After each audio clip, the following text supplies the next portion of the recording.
44절에서 53절 말씀, 마태복음 13장 44절에서 53절 말씀입니다.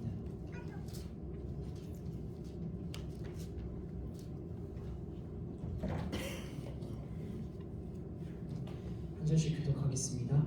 천국은 마치 밭에 감추인 보화 같으니 사람이 이를 발견한 후 숨겨두고 기뻐하며 돌아가서 자기의 소유를 다 팔아 그 밭을 사느니라. 천국은 마치 좋은 진주를 구하는 보화와 같으니 급히 값진 진주 하나를 발견하며 가서 자기의 소유를 다 팔아 그 진주를 사느니라. 또 천국은 마치 바다에 치고 각종 물고기를 노는 그물과 같으니 그물에 가득함에 물가로 끌어내고 앉아서 좋은 것은 그릇에 담고 못된 것은 내버리니라. 세상을 만나야 자신의 것을 가서 부인의 아들을 갈라래요. 그 물에 던져 넣으리니 거기서 온열 이를 갈리라. 이 모든 것을 깨달은 자신이 대답하되 그러하오이다. 예수께서 이르시되 그러므로 천국의 제자된 서기관마다 마치 새 것과 옛 것을 그 곳간에서 내오는 집주인과 같으니라. 예수께서 이 모든 일을 마치시며 그것을 떠나서 아멘. 아멘. 11조 김미양 집사, 박준부 집사, 김경수 권사, 김준현, 박용호 권사, 김순동 집사, 김재현, 고정식 권사, 김수원 목사.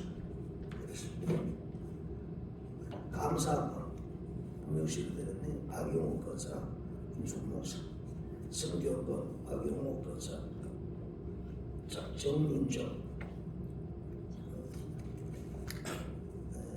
성경권, 공개성경권, 주권, 주무시, 주정운동, 박성민 장로, 윤준호 권사, 주예림 장로, 고정식 권사, 박용호 권사, 박상준 집사, 김순동 집사, 김경수 집사, 유시원 주의령, 김순동 목사. 자, 앞으로 그 주말에 말씀 전하는 분이 책임지고 헌금 축복기도 잘 하고, 그 다음에 마지막 결단을 찬송하고 난 뒤에 합심 기도하고 난 뒤에 마무리 기도를 설교자가 하도록 그렇게 하려고 합니다. 할렐루야. 설교자가 다 책임지고, 그리고 이제 축도는 저나 정봉기 목사가 있으니까 하지만 앞으로도 나중에는 설교자가 다 축도하도록 그렇게 하도록 하겠습니다. 그리고 교회 소식은 여기 영상으로 띄우죠. 영상으로 띄우세요. 그리고 영상 띄우고 특별한 곳은 그냥 영상 띄우고 거기서 끝내는 걸로 하겠습니다. 예. 자, 이제 김루대화 목사는 올 때 우리가 인사합시다. 주의 사랑으로 축복합니다. 목사님 축복합니다. 옆에 사람 인사합시다. 주의 사랑으로 축복합니다. 예. 설교자가 헌금 축복 기도하고 나중에 합심 기도하고 마무리 기도하고 그렇게 해요.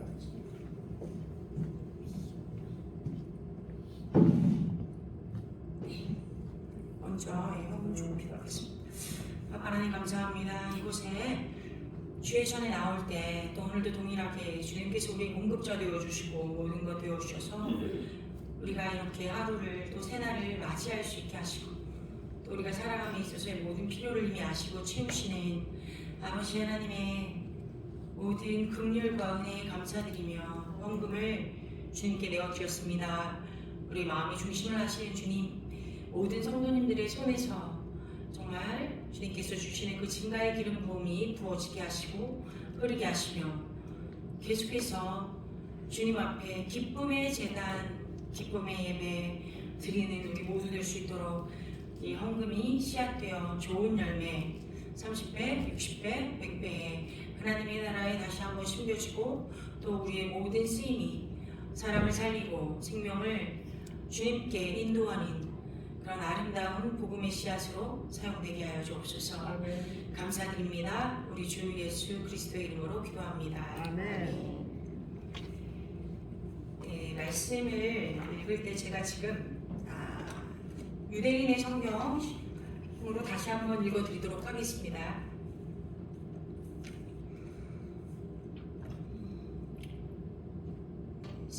13장 44절부터죠. 하늘 왕국은 밭에 숨겨진 보물과 같다. 한 사람이 그것을 발견하고 다시 숨긴 후 크게 기뻐하며 가서 자기가 가진 모든 것을 팔아 그 밭을 샀다. 또 하늘은 품질이 좋은 진주를 찾으려 애쓰는 상인과 같다. 그는 매우 값진 진주 하나를 찾았을 때 가서 자기가 가진 모든 것을 팔아 그 진주를 샀다. 또 하늘 왕국은 갖가지 물고기를 잡기 위해 호수에 던져진 그물과 같다. 그물이 가득 찼을 때 어부들이 호숫가 앞쪽으로 그물을 당기고 앉아서 좋은 물고기는 바구니에 모으고 나쁜 물고기는 버렸다. 이 시대가 끝날 때도 이와 같을 것이다. 천사들이 나아가 의인 중에서 악한 사람들을 갈라놓고 통곡하고 이를 갈게 될 맹렬히 불타는 용광로에 그들을 던질 것이다. 너희는 이 모든 것을 이해했느냐? 그들이 예라고 대답했습니다. 그분께서는 그들에게 말씀하셨습니다. 그러므로 하늘 왕국의 제자가 된 모든 토라 교사는 그들의 창고에서 새로운 것들과 오래된 것들을 모두 꺼내는 집주인과 같다. 아멘. 제가 준비한 파워포인트 한번 올려주시겠어요?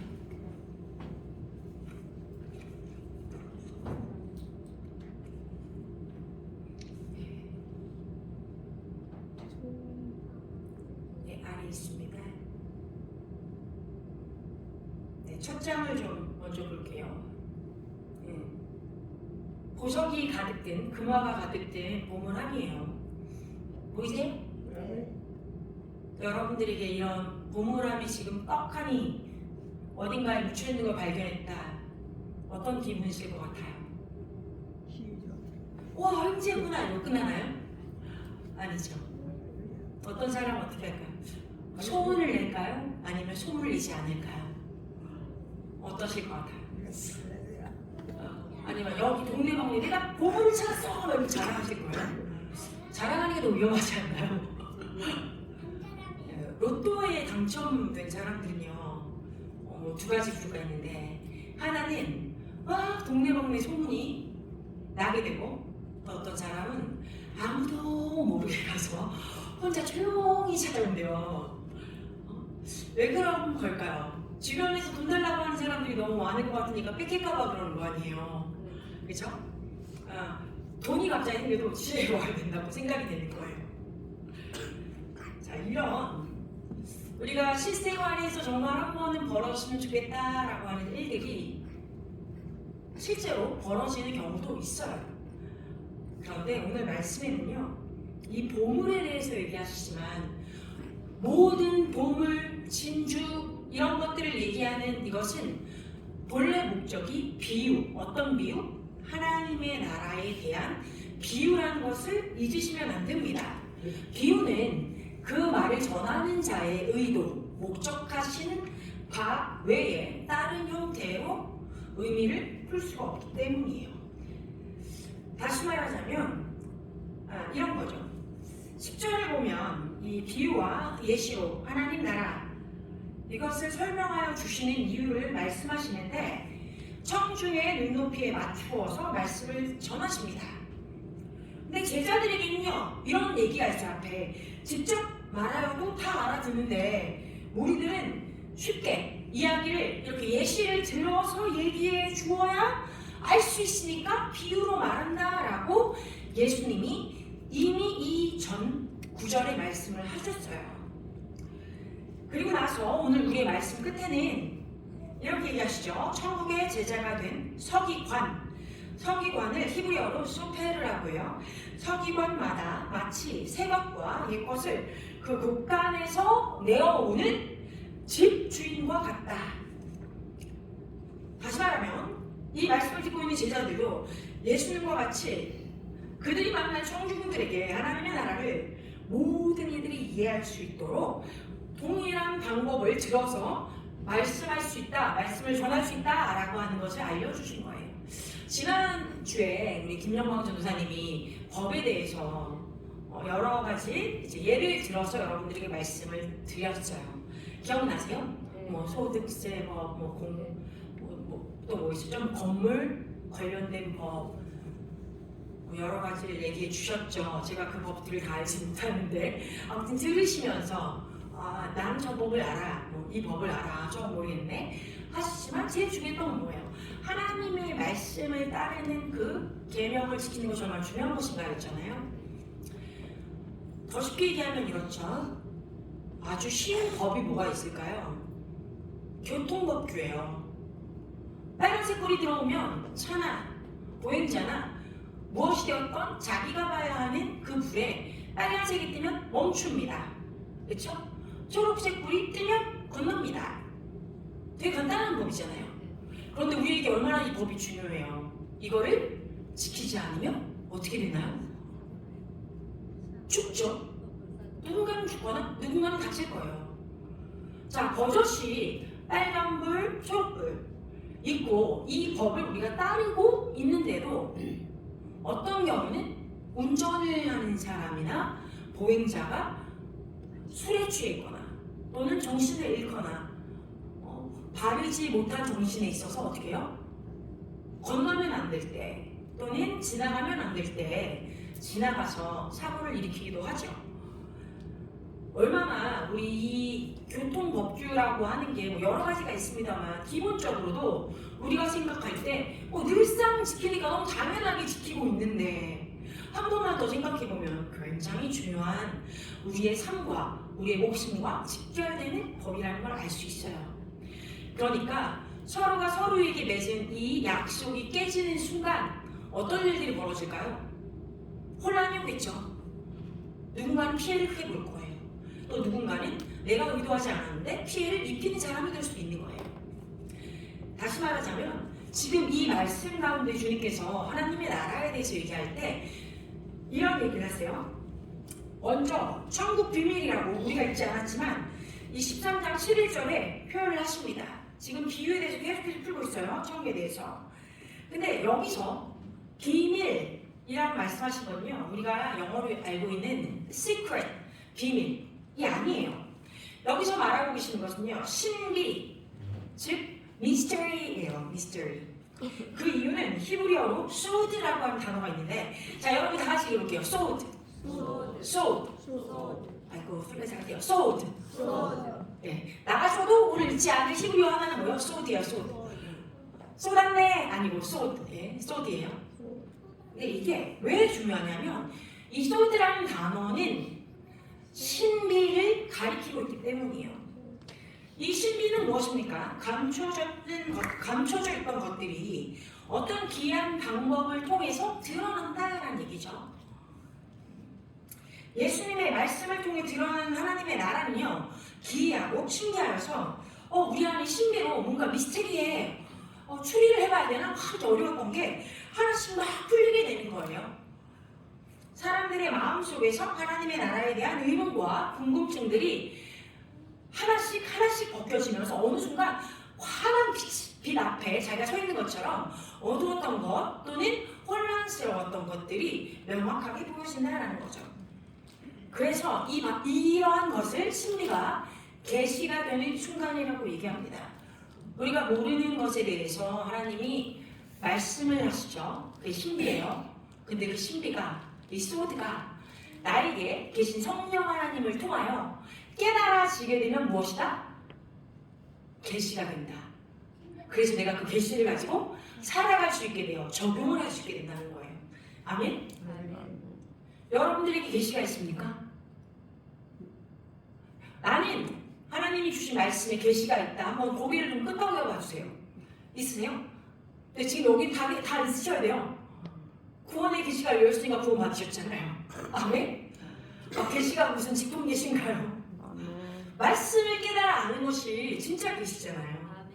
그럼 여기 계신 분들은 다 성령님에 의하여 말씀을 읽을 때 내가 모르는 것도 깨달아지게 되고 또는 말씀을 전하는 이 앞에 선 사람들이 어떤 말씀을 여러분들에게 전해 드릴 때 알고 있었던 것 같았는데 이번 기회에 나는 명확하게 알았다 하게 되면 뭐예요? 그것은 그냥 머리로만 이해한 것이 아니라 나에게 진짜 계시가 임했기 때문에 그때부터 무엇을 해야 합니까? 삶의 적용이 되어져서 나의 육신의 한 일부분이 되어야 되는 거예요. 생활의 일부분이 되어야 돼요. 아멘? 계시가 되지 않으면 무엇이에요? 말씀은 아무 소용이 없어요. 그냥 머리에만 담겨져 있기 때문에.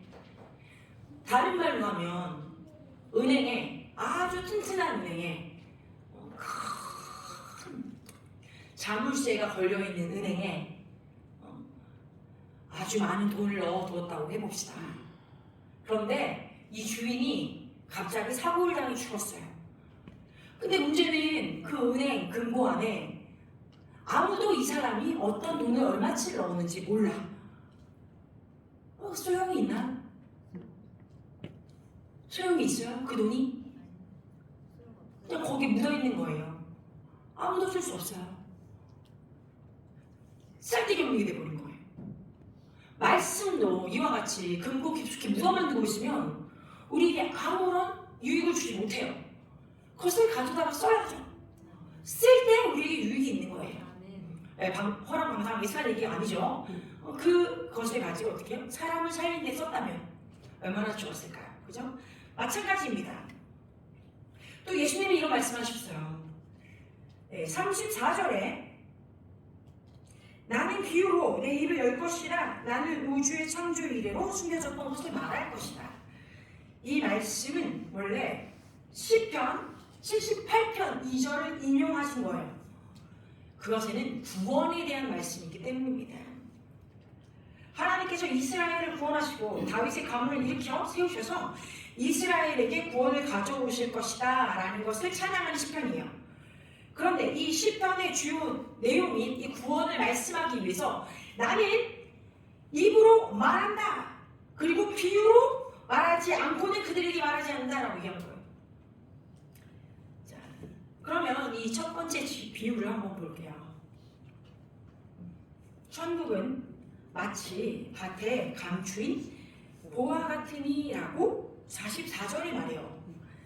자, 현대에도요, 이스라엘에서는 고고학 발굴 과정에 가끔 땅속에 보물이 발견됩니다. 아마도 적군이 막 쳐들어올 때 보석들을 급히 막 숨기거나 비밀스럽게 보관하기 위해서 항아리나 이런 곳에 넣어 숨겼다가 때마침 찾지 못하고 그냥 은폐되거나 없어졌던 것들을 얘기해요. 성경에도 우리가 구약에 이것을 볼 수 있죠.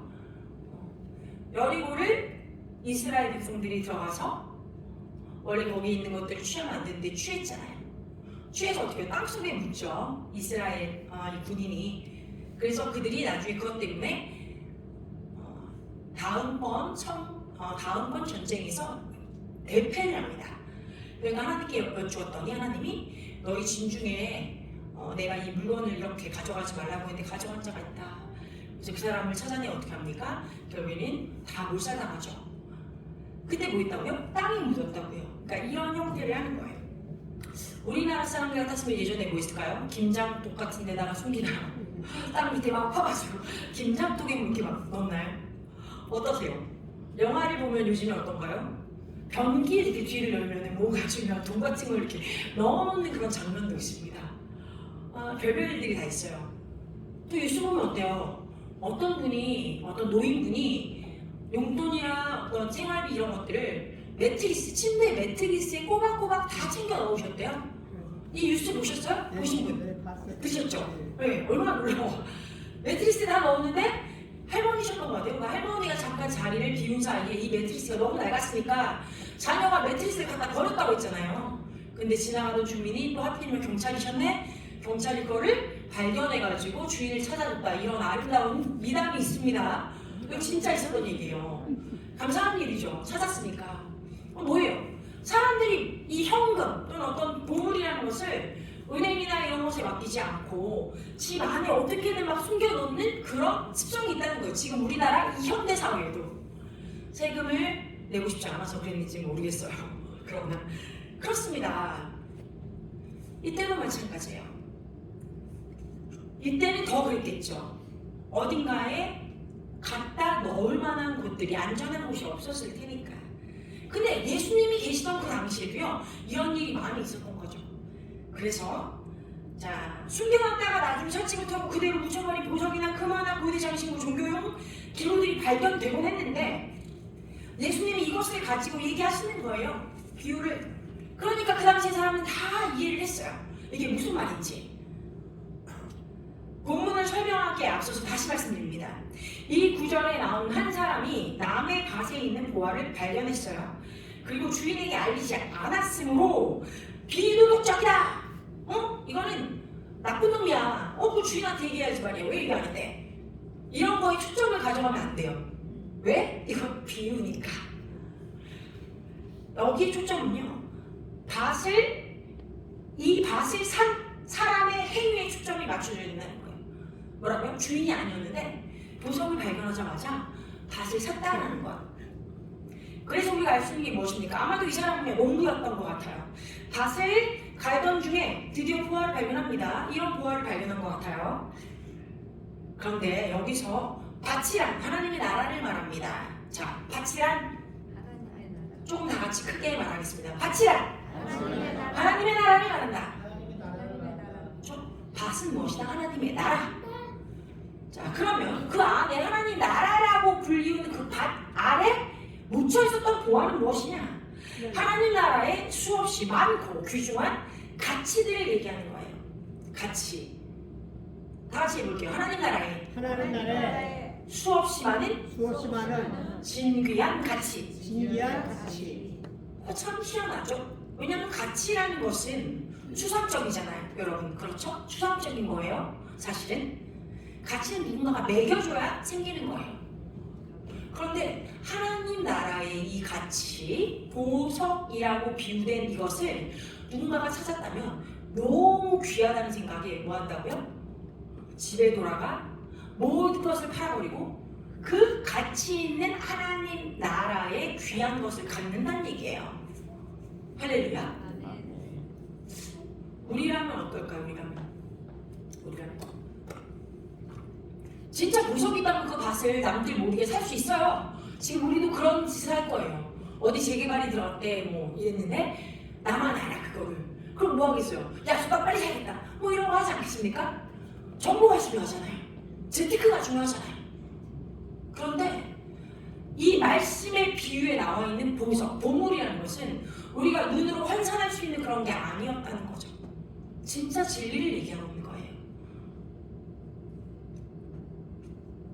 자, 또 재미난 것은 이 보물을 발견한 자가 이 밭을 산 것은 정말 지혜로운 행동이었다. 왜냐하면 이 보물들을 모두 자기 소유로 삼고 싶은데 양이 너무 많아서 하나씩 옮겨서 자기 집으로 가져갈 수 없는 걸 알아버린 거예요. 여러분, 어떤 보석을 생각하셨어요? 이 비유를 들을 때 뭐 조그마한 보석함? 뭐 이런 거 생각하셨나요? 그런 게 아니라는 거죠. 비유만으로 그냥 상상을 할 때는요, 어느 정도다? 지금 여기에 있는 보석함보다 더 컸을지도 모른다. 어마어마했을지 모른다.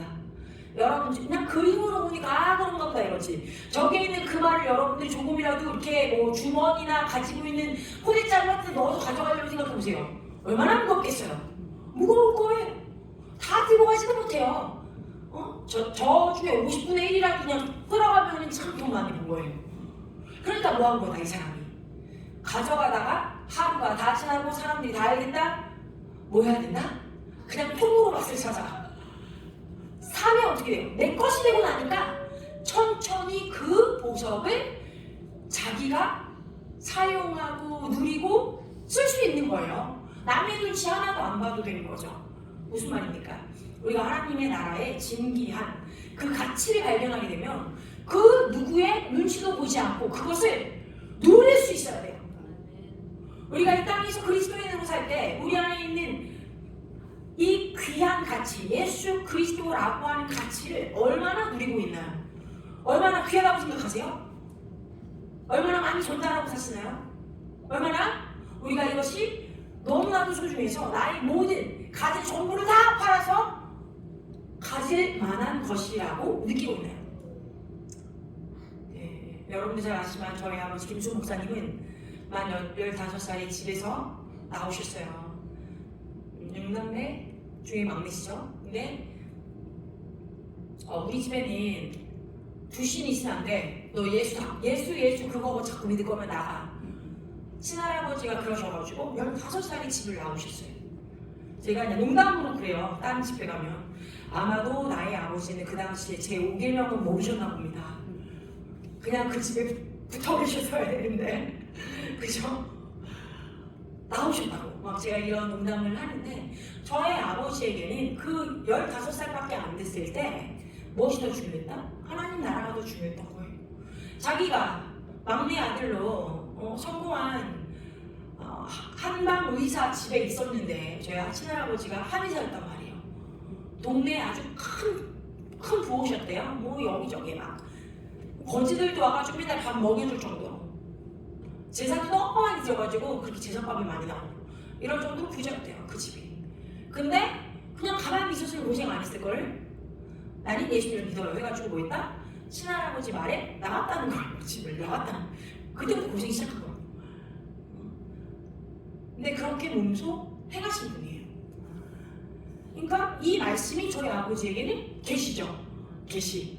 행하셨습니까? 물론 저는 이런 일이 있어도 다른 아이들에게 얘기합니다. 부모님 밑에 살 잘 지내라. 너희가 독립할 수 있는 나이에 나와라. 자, 그러나 우리에게 정말 목에 칼이 들어가도 나는 주님을 부인할 수 없습니다 라고 여길 수 있는 귀한 것이 있어야 돼요. 어렸을 때 이런 생각을 해봤어요. 저희들 여러분들도 다 보신 것 같은데 Left Behind 해가지고 왜 666 관련한 그런 미국 영화가 제가 혼자 어렸을 때 많이 교회 안에서 상영이 됐었습니다. 여러분 혹시 보신 적 있나요? 뭐 짐승의 구수, 뭐 666 휴거 뭐 이런 영화 보신 적 없어요? 저 너무 어렸을 때 봤는데 너무 무서운 거예요. 너무 무서운 거예요. 그거를 밤에 이렇게 교회에서 다 같이 봤는데 너무 무서워가지고 막 덜덜덜 떨면서 갔던 기억이 나요. 그때까지 봤었는지 기억도 안 나. 근데 어떤 장면이 있었냐면 단두대에 남은 자가 가서 목이 잘리는 믿음을 부인하지 않아서 단두대에 올라가서 이렇게 목이 탁 잘리는 그런 장면이 마지막에 나오거든요. 그때부터 막 생각하는 내가 휴가가 안 되면 목이 잘려 죽는 거 아닌가? 막 온갖 두려움을 가지고 오래 살았어요. 얼마나 어려운지 몰라요. 그래서 초등학교 1학년도 안 된 게. 근데 제가 말씀을 읽고 참고하다 보니까 알게 됐어요. 정말 남은 자들이 그렇게 죽지 않는구나. 진짜 남은 자들은 하나님의 초자연적인 사랑과 믿음에 사로잡힌 자들이기 때문에 그렇게 죽지 않을 뿐더러 혹 죽는다 하더라도 뭐다? 두려움이 없다. 절대 그런 두려움이 오지 않는다 라는 거였어요. 근데 그거를 알기까지 참 오래 걸렸습니다. 어쨌건 자 이제 두 번째 비유를 한번 가볼게요. 두 번째 비유. 천국은 마치 좋은 아름다운 진주를 구하는 장사와 같으니 자 다음 장 좀. 네 여러분 이게요 여러분 보이시나요?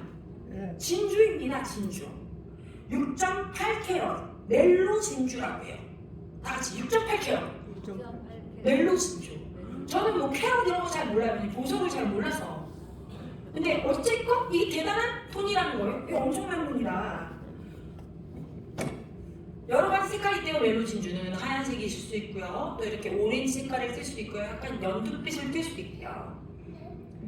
이게요 2024년 1월 14일 태국에서 발견된 거예요. 어떻게 발견되었느냐? 자, 양식으로도 많은 진주를 얻어내는 현재에도요 여전히 고가에 팔리는 이 진주, 이 멜로 진주, 이건요 동남아에서만 서식합니다. 바다 달팽이 멜로에서 만들어지는 보석이에요. 그래서 멜로 진주라고 불러요. 왜요? 양식이 불가능한 자연산만이기 때문에. 그래서 매우 높은 가치를 지니고 있대요. 과거 크리스티 경매에 등장한 한 멜로 진주는요 25만 달러에 팔렸대요.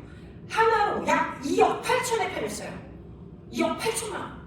와, 지난 2021년에는요 2월에 나콘시 탐마라트주라는 곳에 사는 어부가 바닷가에서 주운 조개 안에서 뭐라고요? 바닷가에서 뭐요? 샀다?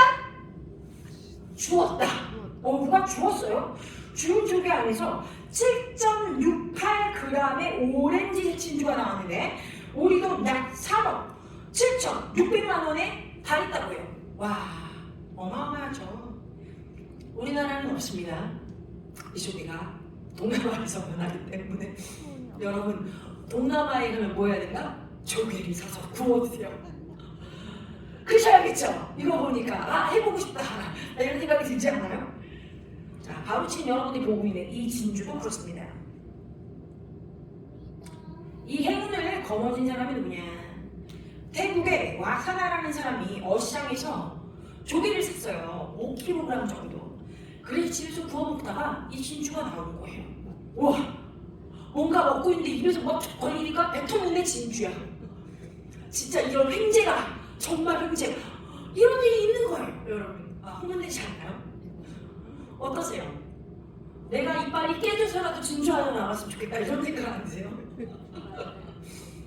그렇습니다. 이 부동산들이 다 하는 생각일 거예요. 이런 일이 벌어질 수 있다는 게 참으로 놀랍죠. 자, 이 두 번째 비유가요, 이런 진주에 관련된 내용입니다. 성경에서 진주라는 단어가요, 약 5회 정도 언급됩니다. 유대 전통에 의하면 사람이 죄를 지은 것에 대하여 천사가 흘린 눈물이 바다에 떨어져서 만들어진 게 진주다라고 표현할 만큼 아주 귀한 보석이라고 인식되어 있어요. 그 중에서도 잠언 말씀을 살펴보면 진주를 다른 어떤 보석들보다도 더 귀중한 것으로 묘사하고 있죠. 왜냐? 진주는 지혜와 대비하는 보석으로 등장하기 때문이에요. 잠언 3장 15절에 지혜는 진주보다 귀하니 너희 사모하는 모든 것으로 이에 비교할 수 없도다. 자, 지혜와 대비했다고요. 그러니까 지혜랑 대비될 만큼 귀한 게 무엇이다? 진주였다. 그런데 어떤 상인이요, 이런 귀하고 아름다운 진주를 찾고 있었대요. 찾고 있었어요. 그래서 진주는 왕족의 보물로도 인식되고요, 로마 황제였던 율리우스 시대에는 오직 왕족만 진주를 착용하도록 했어요. 가장 귀한 진주는 그 당시에 페르시안 진주였다고 합니다. 자, 그런데 이렇게 귀한 진주, 왕족들만 가질 수 있었던 그 진주에 꽂힌 사람이 있었어요. 바로 이 상인입니다. 이 상인이 아주 아름다운 진주를 구하려고 막 사방팔방 알아보고 있었나 봐요. 그러다가 이 장수가, 이 상인이죠, 평소 아름다운 진주를 발견한 것을 막 소원으로 삼고 찾아다녔는데 우연한 기회에 자신이 찾던 진주를 발견한 거예요. 자, 고대 히브리인들의 문헌에는요, 값진 진주는 일반적으로 하나님의 나라에 대한 비유로 쓰여요. 그러니까 진주도 무엇이다? 하나님 나라에 대해서 얘기한 거예요. 하나님의 나라.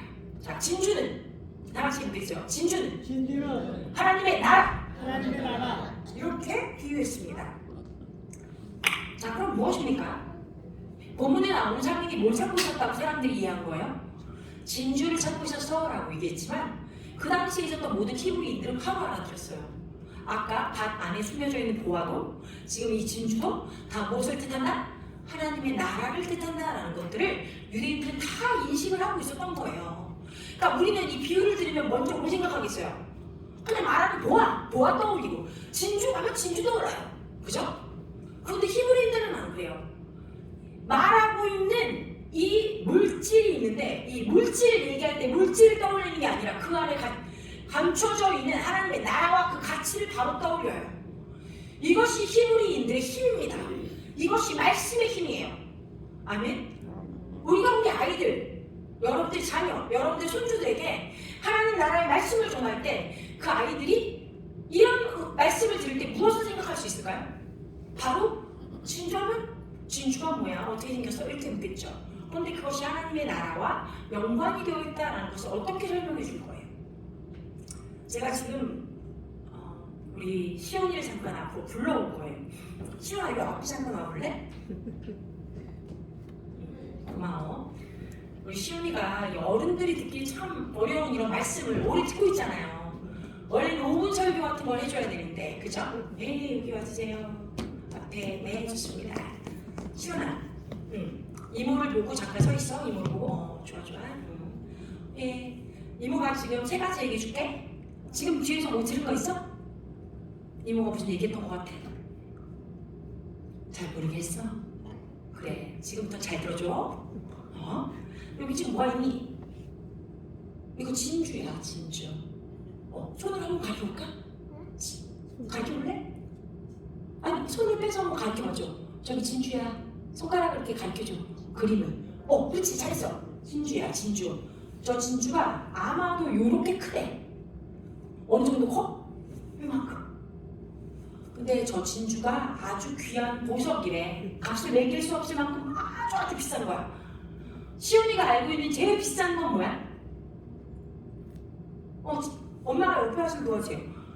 시온이가 알고 있는 제일 비싼 게 뭘까? 뭐가 있을까? 엄마한테 물어봐도 돼. 시온이가 가지고 있는 거 제일 비싼 게 뭐가 있을까?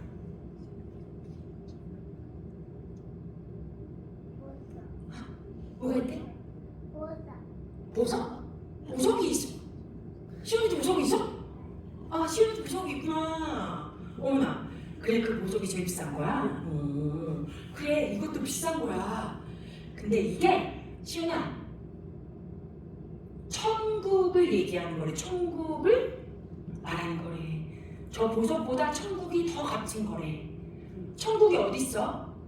시온이 알아? 어디 있어? 하늘에? 하늘에. 그치, 하늘에 있어. 맞아, 하늘에. 하늘 어디 저 멀리. 그런데 또 어디 있어? 천국이 또 어디 있을까? 하늘 말고 또 어디 있어? 이거 알려줄까? 마음이라고 그랬어요 지금. 자, 해볼까? 여기 시연이 마음에 그치? 천국이 있어. 안 해? 너무 잘했어. 자, 천국이 어디 있다고? 마음에. 왜 마음에 있는 거지? 누가 계셔서? 누가 지금 시온이랑 같이 있지? 안 해? 시온이 지켜주시는 분이 누구셔? 하나님. 하나님이라고 해? 예수님. 그래, 잘했어요. 우리 시윤이한테 좀 박수 좀. 네. 너무 잘했어요. 잘했어. 그래, 시온이 마음에 예수님이 계셔서 천국이 마음에도 있는 거죠?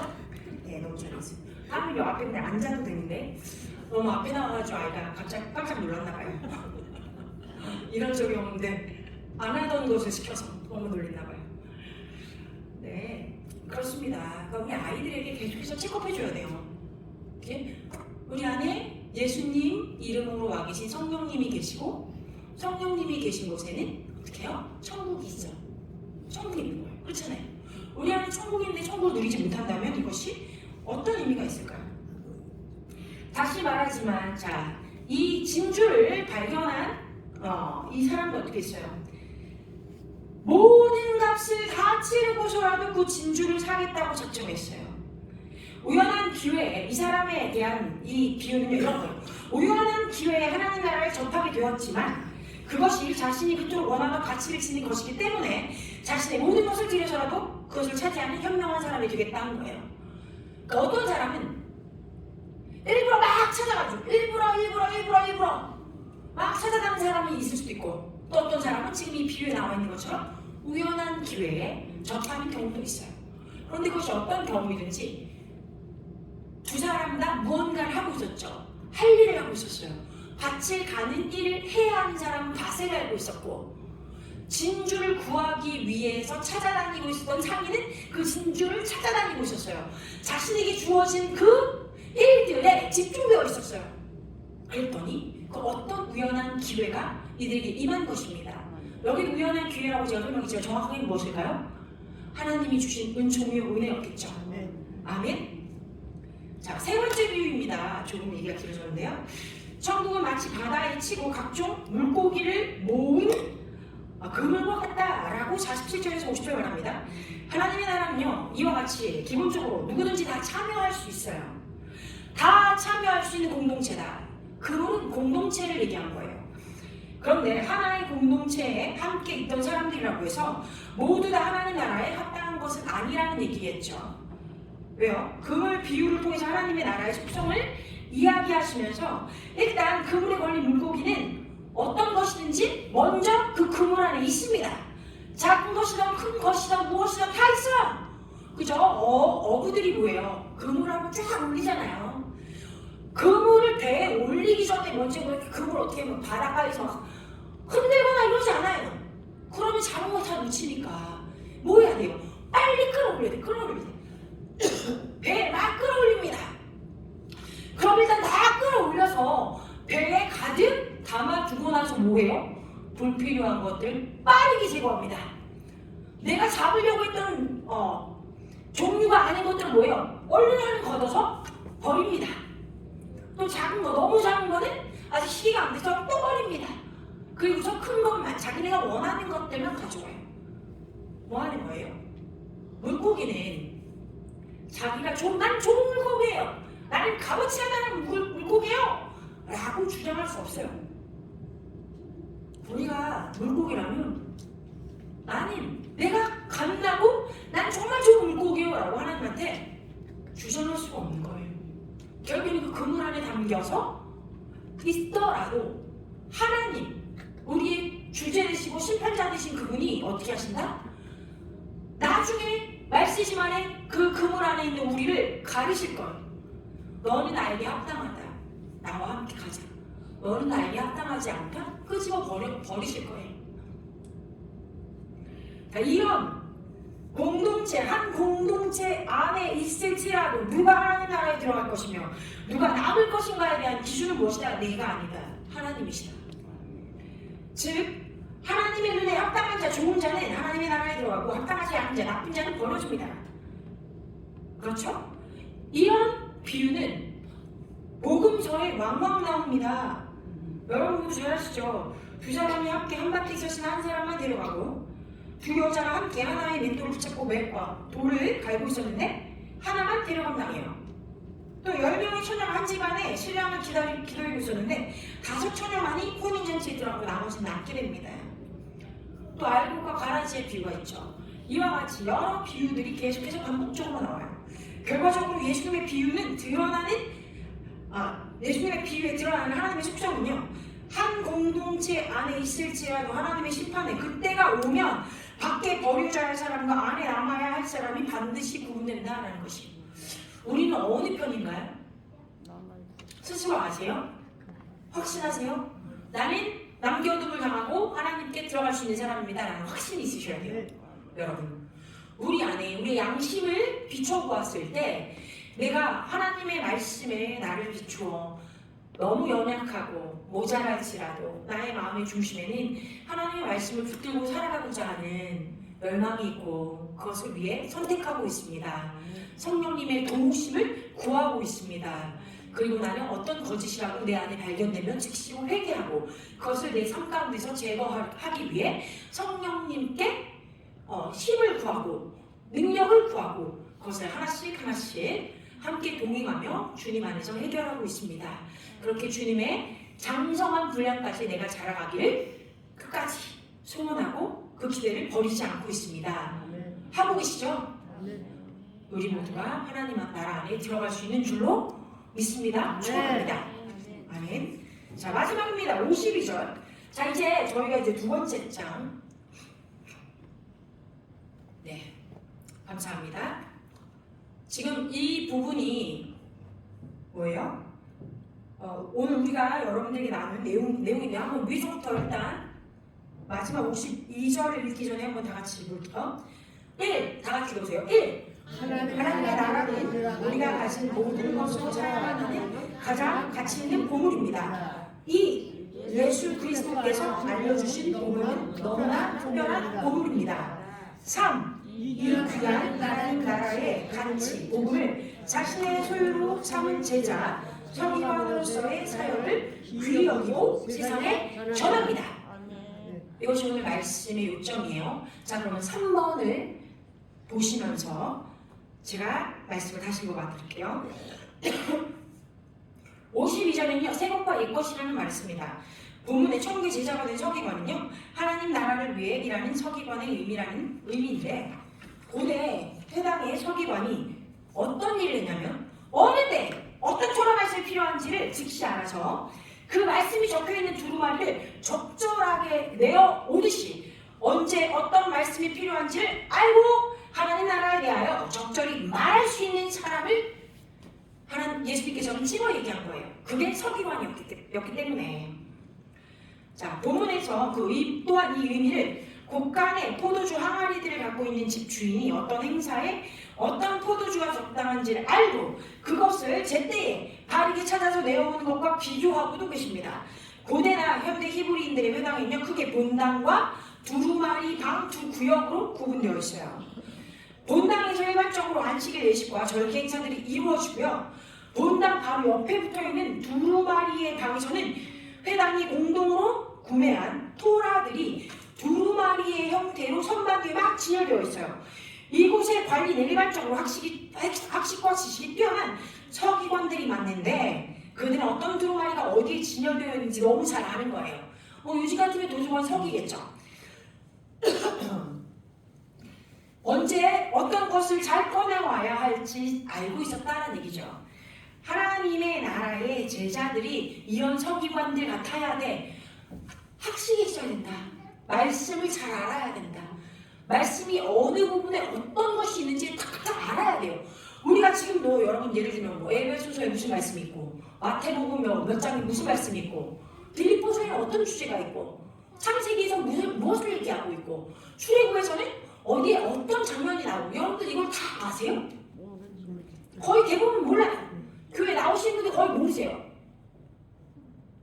그런데 우리가 무슨 알아야 된다라고 얘기하는 거예요. 얼마나 많이 말씀을 상고하여 읽어야 될까요?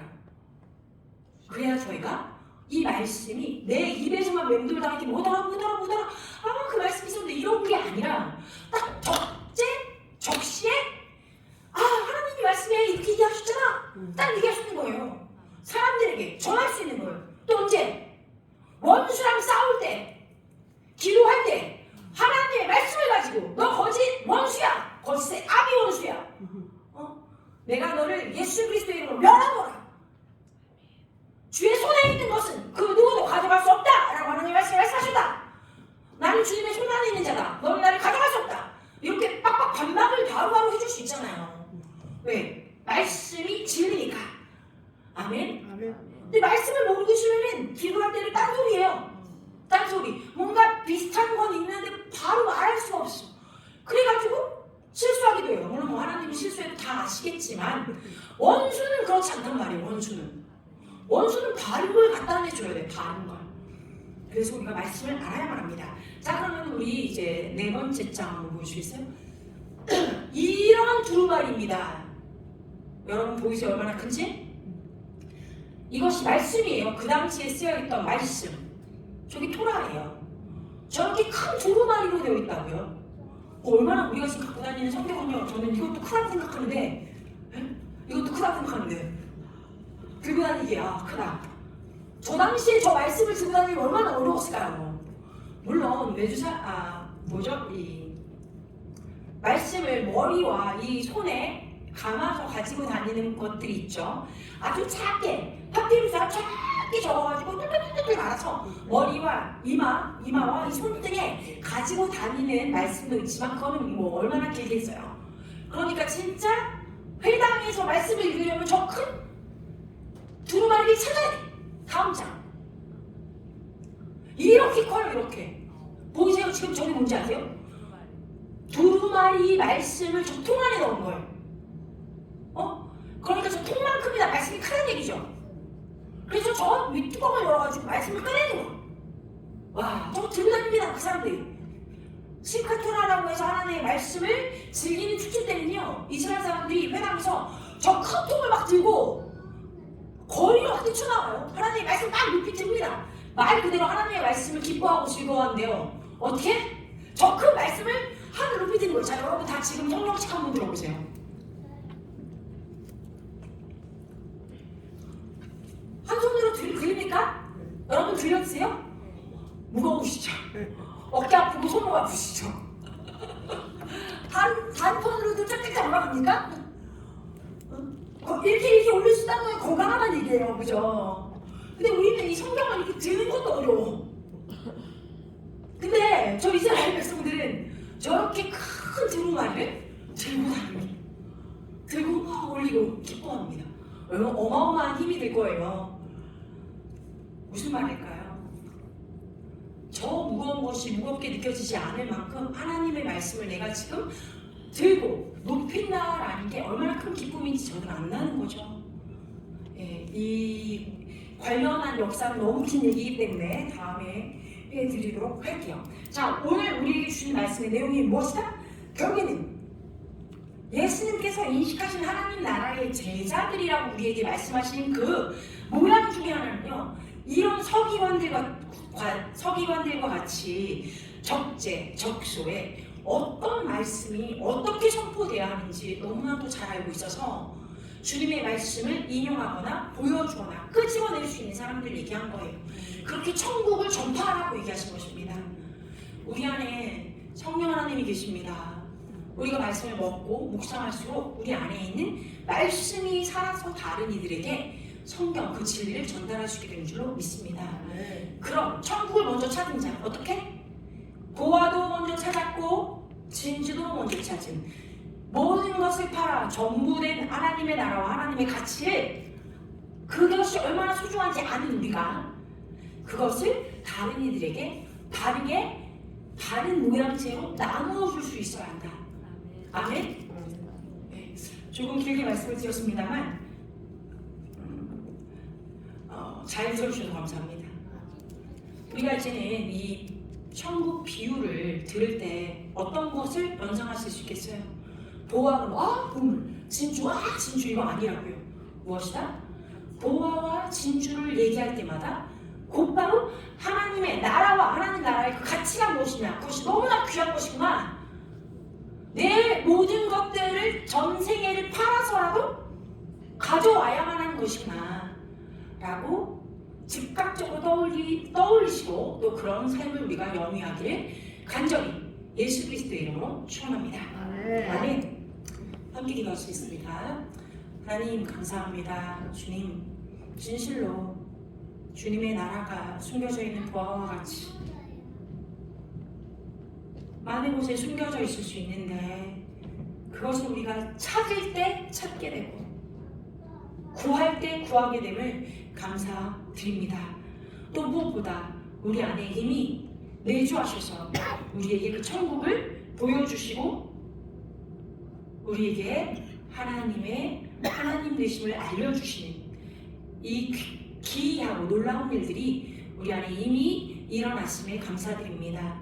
우리만 감추고 살지 않게 이 귀하고 존귀한 주의 나라를 앞으로 우리가 당당하게 담대하게 기쁨과 사랑으로 섬기는 마음으로 사람들에게 전달할 수 있는 주님의 천국을 먼저 찾은 서기관들과 같은 제자들 되게 하여 주시옵소서. 감사드립니다. 성령님 계속해서 새 능력과 새 힘 그리고 우리의 입술에 주님의 계시를 계속해서 부어주셔서 우리의 삶 가운데 생명을 살리는 자들 될 것을 이 시간 우리 주 예수 그리스도의 이름으로 축복하고 선포합니다. 먼저 하나님의 나라와 하나님의 뜻을 구하는 우리가 될지어다. 홀로 영광 받아 주시옵소서. 예수 그리스도의 이름으로 기도합니다. 아멘. 교회 소식 전하겠습니다. 하늘빛 교회 하나의 영혼 영혼 소원교회를 위해서 모든 성도분들께서 맡은 역할을 성령의 도우심하면서 충분히 잘 감당하도록 계속해서 기도 부탁드립니다. 계속해서 교회 요양원 안에 재정의 돌파가 강하게 일어나도록 선포하고 성전 보원되고 요양원의 생명 보원이 넘쳐나도록 기도 부탁드리겠습니다. 3번 성령의 충만과 부흥 그리고 행복한 가정과 가족 전체의 구원을 사명 감당과 성경 부지로 선교를 하게 할 수 있도록 기도 부탁드립니다. 4월 10일에 총선이 얼마 남지 않았습니다. 주님께서 기뻐하시는 날대로 함께 기도합시다. 다시 자리에서 일어나셔서 찬송가 488장 결단 찬송과 함께 찬양하시고 기도하겠습니다.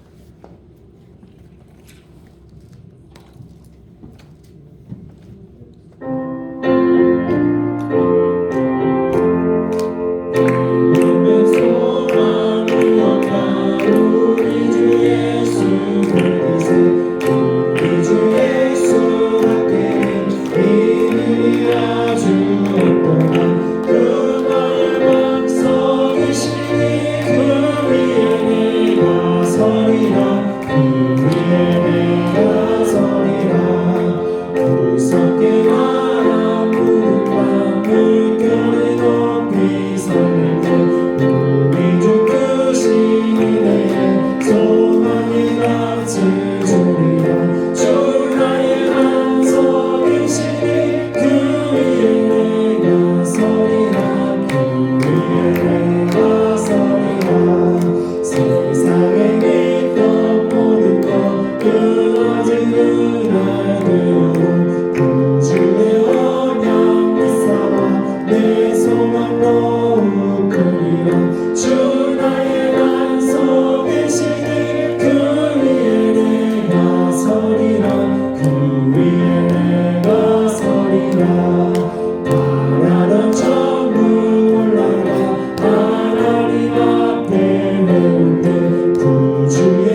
같이 합심으로 기도하시겠습니다. 이 시간에 다 같이 한국교회를 위하여서 또 대한민국 경천의 국태민은 부국강변 그리고 세계 민족 보고가 복음통이 기수하는 한국교회 대한민국 궤도로 또 우리 교회 부흥 또 요양 가운데 부흥 재정의 돌파를 위해서 4월 10일 총선을 위해서 다 같이 주의 이름 부르며 함께 기도하며 나가도록 하겠습니다. 주의 이름입니다.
가정이, 교회가, 그리고 나라가 주님 앞에 거룩하고 주님 보시기에 아름다운 몸된 신부로서 하나님과 연합되어지며 진리가 우리 안에 빛을 발할 수 있도록 역사하여 주시옵소서.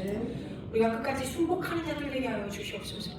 그리고 중보자로서 이 땅에서 하나님의 나라와 이 땅의 그 갭을 우리가 채울 수 있는 자들로 일어나게 하여 주시고, 우리의 입술의 선포가 하나님의 마음을 선포하는 자들, 이 땅에 생명을 가져오며 또한 이 나라의 존속이 하나님의 말씀에 합한 모습으로 갈 수 있도록 악법이 아닌 주의 나라를 우리가 세워갈 수 있는 생명을 세우는, 나라를 살리는 그런 바르고 올바른 법, 주님이 귀히 여기시는 것을 귀히 여길 수 있는 그런 보호받는 나라가 될 수 있도록 바른 법들을 만들고 제정하며 그것들을 지키는 우리 국회와 모든 위정자들 되게 하여 주시고, 또한 이 대한민국 되게 하시며 우리가 주님의 나라를 위하여 날마다 헌신할 때 정말 저 북녘에 있는 자들에게도 주의 복음이 전달되어지는 역사가 있게 하여 주시옵소서. 총선뿐만 아니라 우리가 언제나 이곳에서 입을 열어 우리 나라를 얘기할 때는 주님의 마음으로 축복하고 바른 길을 갈 수 있도록 기도하는 자들 될지어다. 감사드립니다. 우리 주 예수의 이름으로 기도합니다. 아멘. 지금은 주 예수 그리스도의 은혜와 하나님 아버지 무한 만극하신 사랑하시고 보혜사 성령님의 감화감동 충만 교통위로 치료 역사하신 오늘 이 자리 잡사하신 모든 하늘빛 교회 성도들과